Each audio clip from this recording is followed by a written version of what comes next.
Bienvenue en Estonie. Tallinn, sa capitale, trésor médiéval de l'Europe du Nord. L'Estonie jalouse de sa souveraineté, car trop souvent victime des invasions étrangères. Il y a d'abord eu les Danois, puis les chevaliers teutoniques venus d'Allemagne, les Suédois, les tsars de Russie, les nazis et finalement l'URSS. L'Estonie sort du giron soviétique en 1991 et adhère à l'Union européenne 13 ans plus tard. Le 1er janvier 2011, le pays adopte l'euro.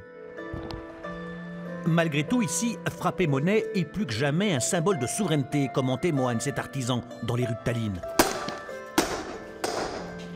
Il propose aux touristes des pièces rappelant la capitale et son histoire, plusieurs fois millénaire. C'est des pièces souvenirs avec des infos sur l'histoire de l'Estonie.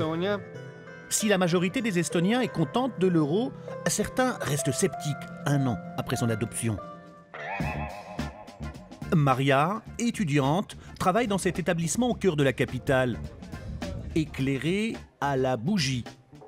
Le décor rappelle l'Estonie du Moyen-Âge. Ici, on sert le vin à Tallinn, la liqueur nationale, à base de poivre noir. Vous devez le boire cul sec. Attention, ça décoiffe. Pour payer, finit la couronne estonienne. Voilà mes pièces d'or.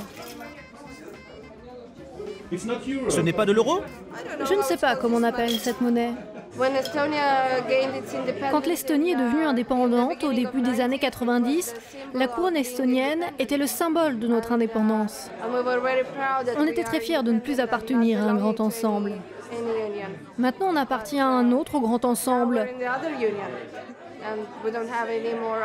On n'a plus notre monnaie, nous ne sommes plus indépendants et nous devons respecter les règles de l'Union européenne.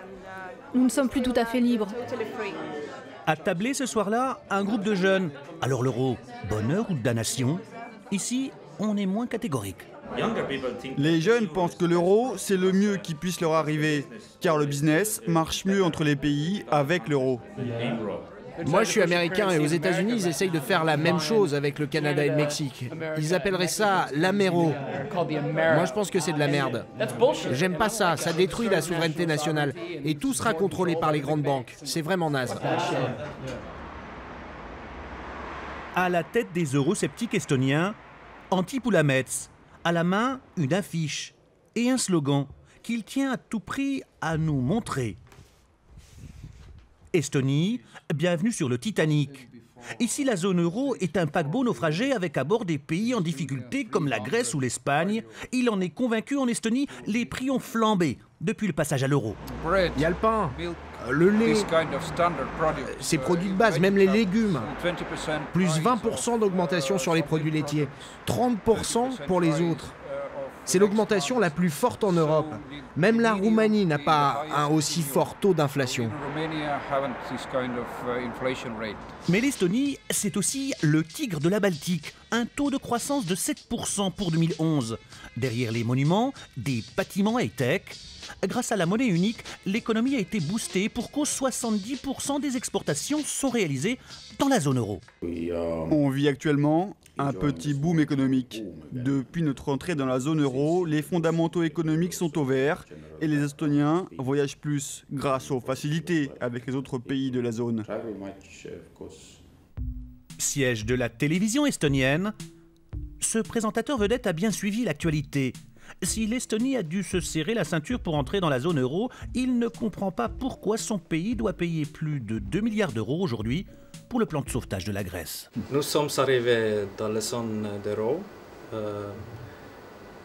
et maintenant on doit payer. C'est vraiment beaucoup de payer pour les Grecs. Nous ne sommes pas riches, ça ce n'est pas logique pour notre pays. Malgré la crise, l'Estonie reste confiante en l'euro. Cerise sur le gâteau, l'agence de notation Standard & Poor's a relevé la notation de la dette souveraine l'été dernier. Dans la famille Europe, la petite Estonie a tout d'une grande.